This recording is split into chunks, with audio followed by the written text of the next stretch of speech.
Comment étudier moins mais mieux?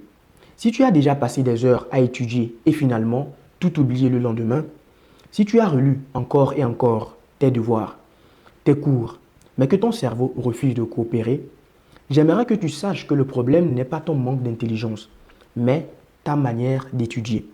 Parce qu'on t'a appris à travailler plus, mais jamais à travailler mieux. Aujourd'hui, tu vas découvrir comment étudier moins, mais mieux, et transformer ta façon d'apprendre pour retenir mieux tout ce que tu apprends. La plupart des étudiants pensent que plus ils passent du temps devant leur cahier, plus ils retiennent. C'est absolument faux. Ce n'est pas la durée qui crée la compréhension, c'est la qualité de l'attention. Passer 6 heures à lire passivement produit souvent moins de résultats que 30 minutes d'études actives et conscientes. Le cerveau n'est pas fait pour recevoir des informations en continu, sans pause ni stimulation. Quand tu forces trop longtemps, ta mémoire sature, ton esprit vagabonde et tu crois étudier alors que tu subis simplement le temps qui passe. Imagine simplement quelqu'un qui remplit un verre d'eau déjà plein. L'eau déborde et rien ne reste à l'intérieur du verre. C'est exactement ce qui se passe dans ton cerveau quand tu enchaînes des heures sans stratégie. Étudier mieux commence par accepter que la fatigue cognitive diminue l'efficacité. Le cerveau apprend par des cycles, pas par marathon. La première chose que tu dois commencer à faire pour apprendre mieux, c'est apprendre activement au lieu de relire passivement. Relire un cours encore et encore donne l'impression rassurante de travailler. Mais en réalité, ton cerveau reste dans une posture passive, presque endormie. Tu reconnais les phrases, tu hoches la tête en te disant « Oui, je connais bien mon cours ». Mais ce que tu ressens, ce n'est pas de la compréhension. C'est simplement une familiarité trompeuse. C'est comme regarder plusieurs fois une carte sans jamais essayer de retrouver ton chemin seul. Le vrai apprentissage commence au moment précis où tu fermes ton cahier et que tu forces ton esprit à se souvenir sans support. C'est là que la magie opère. Quand tu te poses des questions, quand tu cherches à expliquer avec tes propres mots, ton cerveau crée des connexions profondes. Prenons par exemple la photosynthèse. Au lieu de relire le chapitre de la photosynthèse la 5e fois, la énième fois, ferme ton cahier et demande-toi simplement comment expliquerais-je ce processus à un enfant de 8 ans? Tu te rendras compte si vite que certaines parties sont floues, que tu hésites, que des mots te manquent. Et c'est précisément dans ce moment d'hésitation que l'apprentissage réel se construit. Tu identifies tes zones d'ombre, tu retournes au cours, tu clarifies, puis tu recommences. Ce processus transforme ton étude en dialogue intérieur. Tu ne subis plus l'information, tu l'interroges, tu la manipules et tu la fais tienne.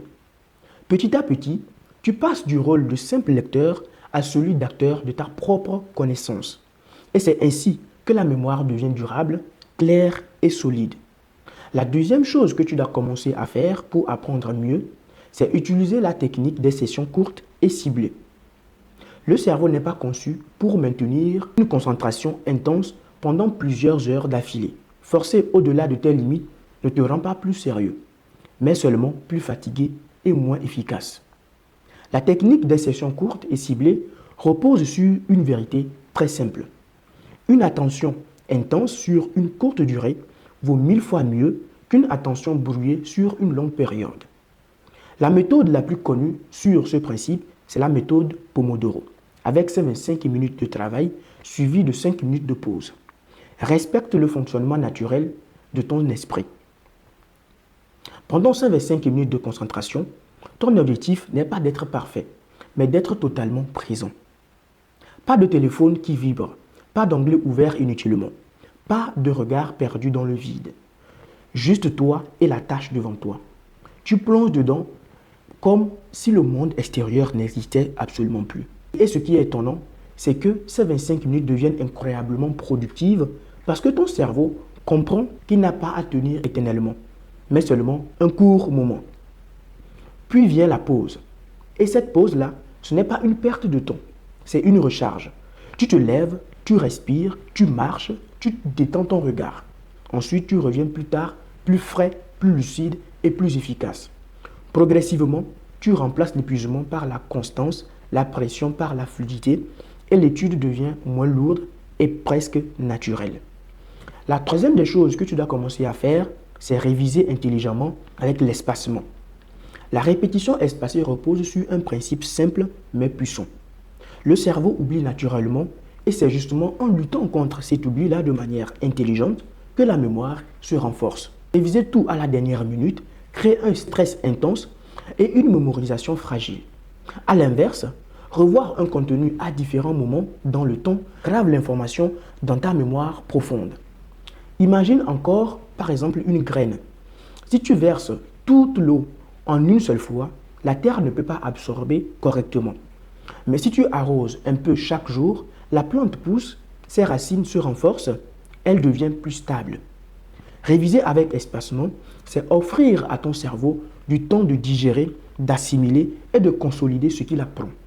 Par exemple, si tu étudies un chapitre aujourd'hui, tu le revois rapidement demain, puis dans 3 jours, puis une semaine plus tard.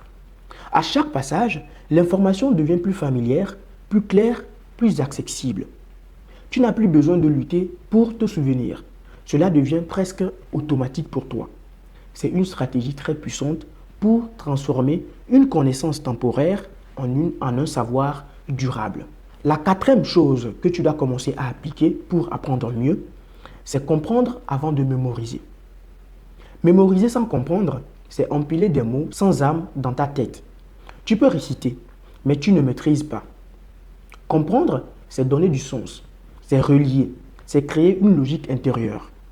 Le cerveau adore ce qui a du sens, ce qui peut être expliqué, ce qui a une cohérence. Quand tu comprends, la mémoire devient presque naturelle. Prenons l'exemple d'une formule mathématique. Au lieu de l'apprendre mécaniquement, demande-toi d'où vient-elle? Pourquoi fonctionne-t-elle ainsi? À quoi sert-elle concrètement dans la vie réelle? Lorsque tu vois son utilité, lorsque tu comprends sa logique, tu n'as plus besoin de la répéter 1000 fois. Elle s'imprime d'elle-même dans ton cerveau. Chaque notion devient alors une histoire, un concept vivant, et non un mot à réciter. Tu transformes l'étude en exploration, en compréhension profonde, en construction personnelle. Et plus tu comprends, moins tu forces et plus tu avances avec clarté et confiance. Étudier moins mais mieux, ce n'est pas tricher, c'est respecter ton cerveau. Ce n'est pas travailler plus dur, c'est travailler plus intelligemment.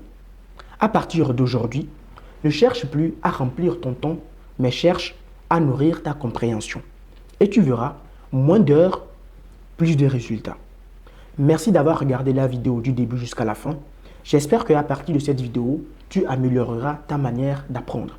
Et n'oublie pas de liker et de t'abonner pour ne pas manquer les prochaines vidéos chaque mercredi et dimanche à 16 h. À la prochaine.